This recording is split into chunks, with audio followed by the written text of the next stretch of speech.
Bénédicte Pavio is there. Bénédicte, it's all happening.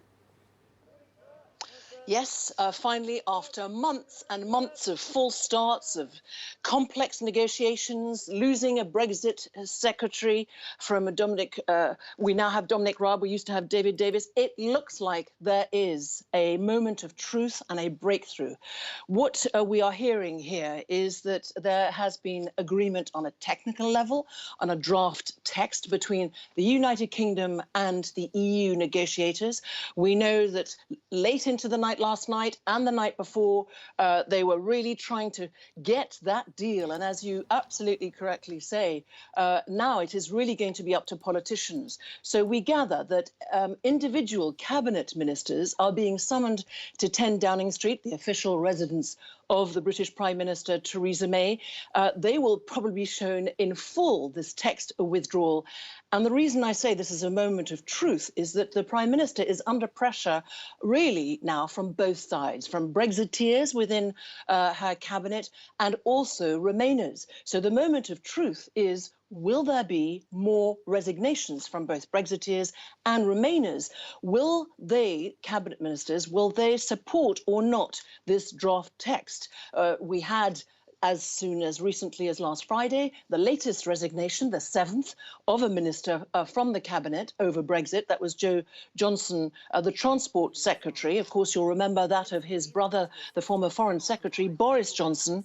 So this really is a moment of truth. And we're hearing that there is then tomorrow evening in Brussels this meeting of EU ambassadors. And then on Monday now, we're hearing there's a meeting in Brussels of the EU 27 Europe ministers. So events moving fast. I should just add that there was already the usual weekly cabinet meeting this morning that Theresa May conveyed, and we gather there will now be one early tomorrow afternoon here on Wednesday, sorry, beg your pardon. I'm going to read to you, Bénédicte, one reaction. It's from the spokesperson for the Northern Irish Unionist DUP party. That's important because they have 10 MPs that prop up Theresa May's government. Indeed. And they're saying, quote, "We have to wait to see a deal. Our red lines are well known." What can we read into that? Well, we know that even the withdrawal agreement that is now much disputed back in December, that was so crucial and agreed at the nth hour, was scuppered a few days before by the DUP. As you say, this is a minority Conservative government that needs those votes, because although tonight and right now we are concentrating on this possible Brexit deal on the technical level, and depending on what happens in cabinet, if let's say this government survives, there aren't too many crucial resignations, the Prime Minister survives all of this, her next problem is getting it through the British Parliament. And there is no clarity on whether she can do that. So although this is a huge moment of truth and seemingly agreement, what is now going to happen in Parliament, nobody knows. And once again, the cabinet is now, the UK government is now confirming as we speak that indeed there is a draft Brexit deal, one that will be discussed at that 2 p.m. meeting Wednesday of the UK cabinet. Bénédicte, again, you're saying we could have perhaps more surprise. Is there really a chance that some of the cabinet may resign over this before there's even that meeting in Brussels? Anything is possible. We're getting an unraveling of the meeting back in Chequers in July. Remember, that meeting of the whole cabinet was supposed to be the moment of truth.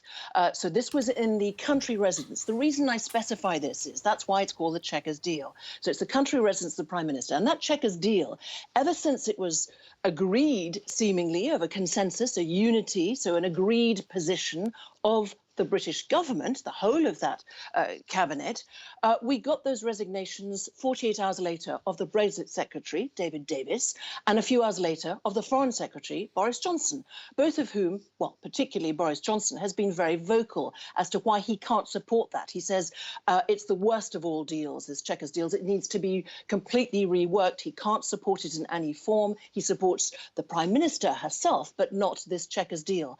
And we're getting, again and again over over the last few days ministers who are briefing the British media saying, actually, there are many things we don't agree with. So yes, we could get more resignations depending on who they are, how high up the government they are, how vocal they are about it.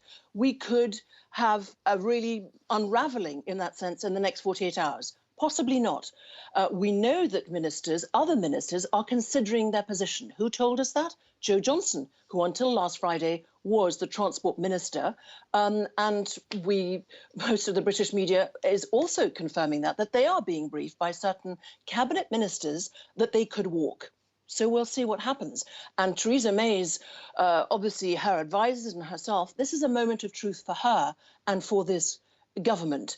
And of course, the DUP feels it's a moment of truth because they very much have their red lines, as they say, and that could come a cropper as far as the vote both in Parliament, or could they take a position where they say, and they have said in the last few days, they support the Conservative Party, but if you want, their contribution to the government, which is here called confidence supply, is not to the person, is not to Theresa May herself. So let's stand by, let's see what happens, let's see who talks, let's see who walks. All right, Bénédicte Paviot reporting from London on this fast-breaking story.